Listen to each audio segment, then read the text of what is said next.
aí, gente, tudo bem? Sejam bem-vindos a mais um vídeo do Parabólica. Eu sou o Pedro Renault, professor do Parabólica. E seguinte, lista de questões de história geral, a gente vai conversar um pouquinho, já fazer algumas aqui. PDF, 10 questões das últimas provas UERJ aí para quem vai fazer o vestibular UERJ agora em julho de 2021. Disponível para vocês no Drive, é só o primeiro link da descrição, certo?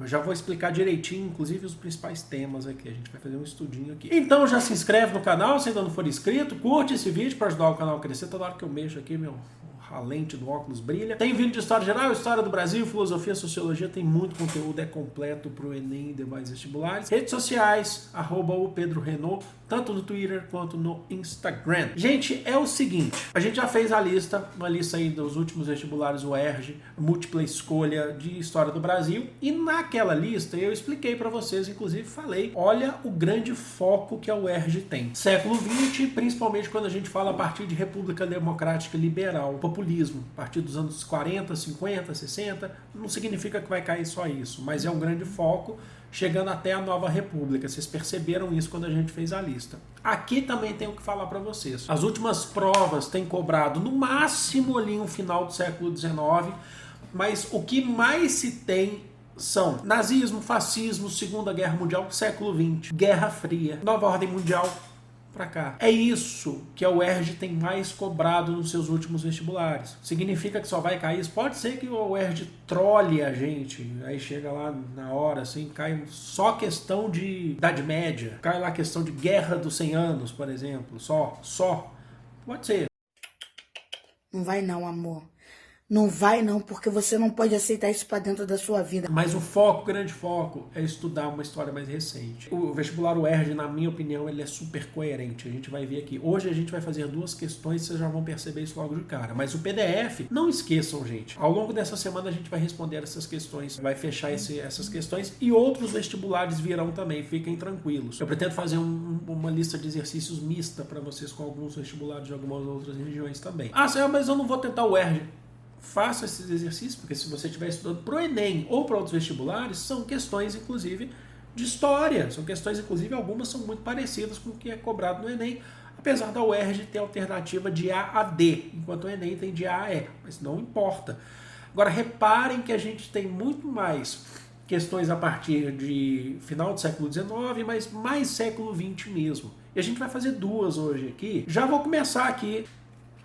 Nariz um pouco entupido, não reparem. Mudança de clima, né, gente? Ainda mais eu mudando aqui para São Paulo.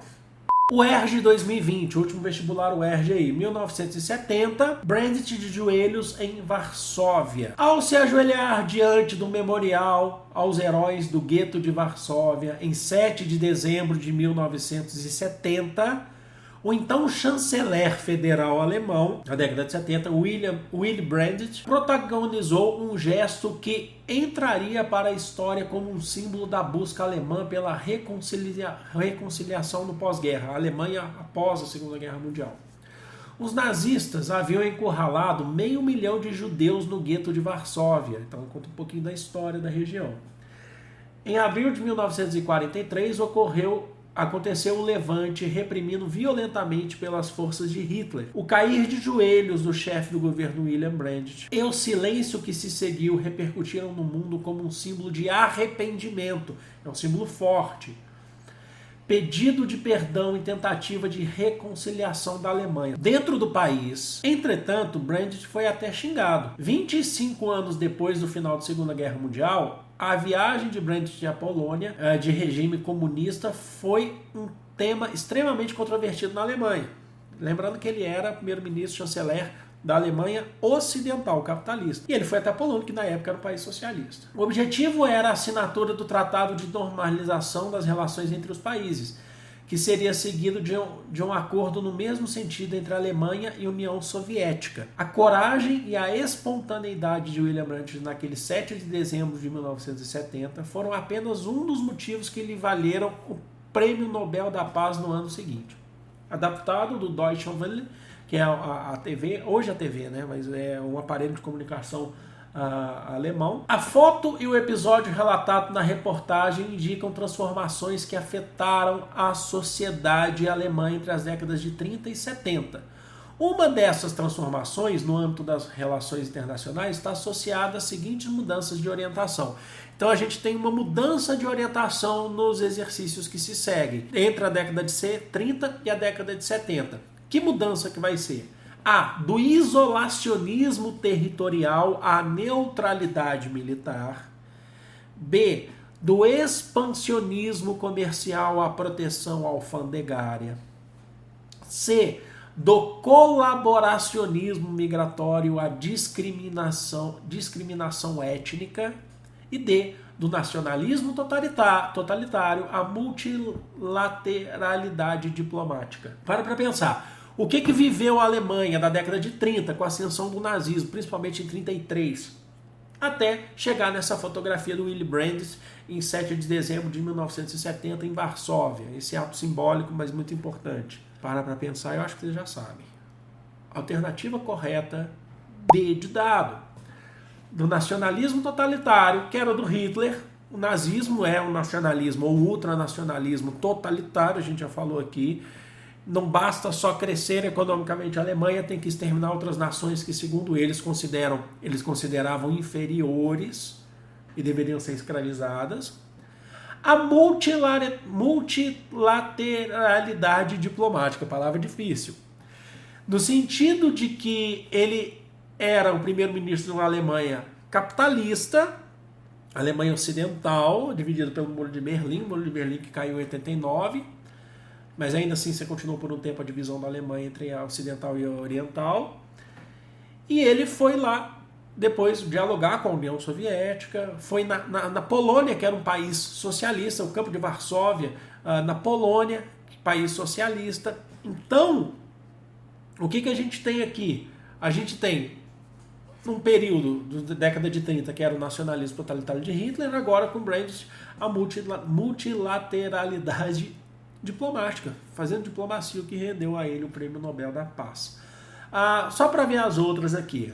A diz assim, do isolacionismo territorial, lá da Alemanha, a Alemanha era isolada territorialmente?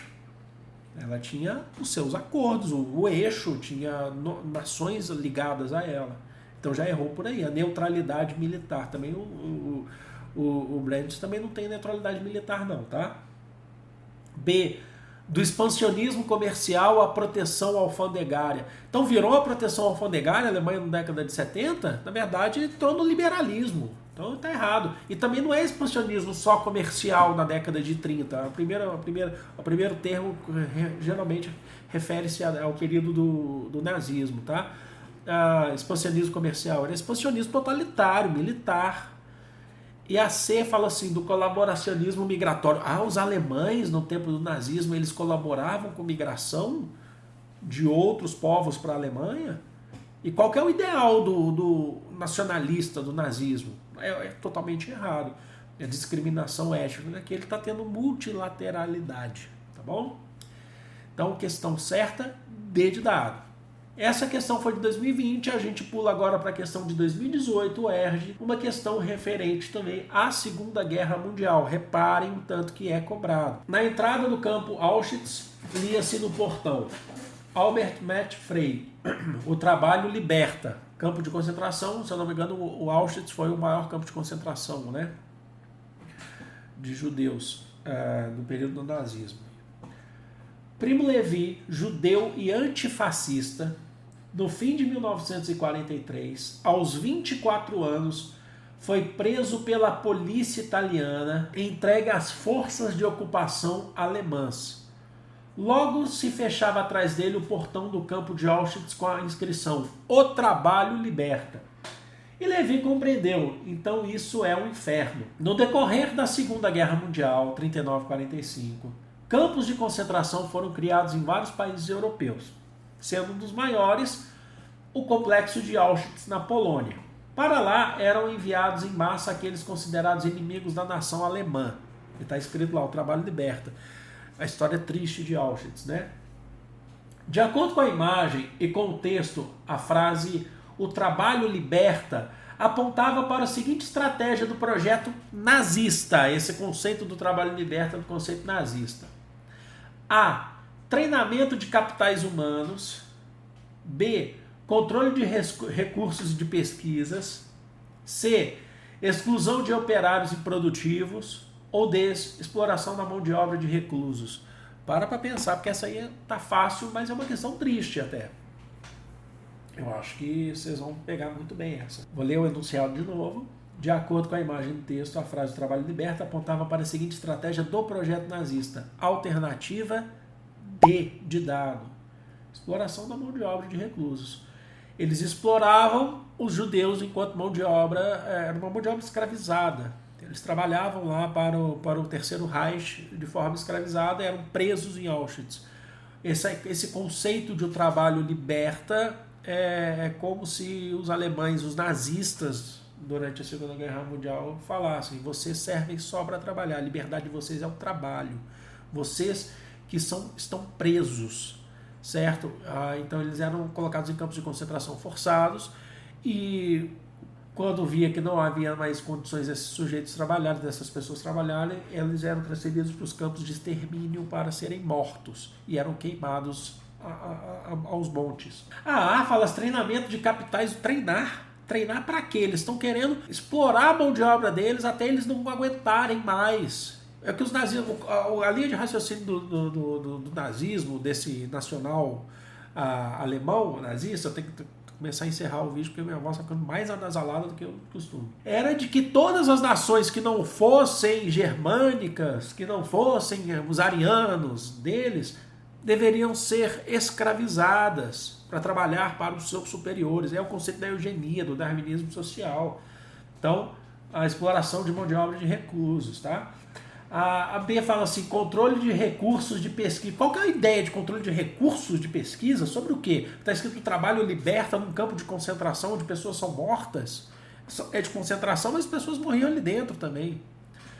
E a C, exclusão de operários improdutivos. Quer dizer, então, que, de acordo com a imagem do texto, a frase "do trabalho liberta" apontava para a seguinte estratégia do projeto nazista: excluir operários improdutivos. O conceito de trabalho liberta, tudo bem, os que eles consideravam improdutivos, eles matavam ali mesmo. Mas a ideia de Auschwitz ou do trabalho liberta é explorar. Liberta para quem? Explorar a mão de obra de reclusos. Entendam isso, é uma pergunta que a gente precisa ter constância ao estudar história. Para quem? Entenda assim, isso aqui é dica do professor de história que ama história e estou aqui passando isso para vocês. Questione, duvide das fontes, questione tudo. Quem está fazendo? Qual que é o lugar social? Ei, Michel acertou. Quem está fazendo? Quem está ganhando com isso? Quem está lucrando com isso? Liberta para quem? Em qual concepção? História é uma ciência humana, tá bom? Espero que vocês tenham curtido, espero que vocês tenham gostado. Foco aí nas próximas questões. Primeiro link da descrição, PDF para vocês fazerem. E no próximo vídeo do canal a gente já vai estar respondendo, vai começar a responder essas questões aí. Amo vocês de todo o coração do mundo, um grande beijo. Fui!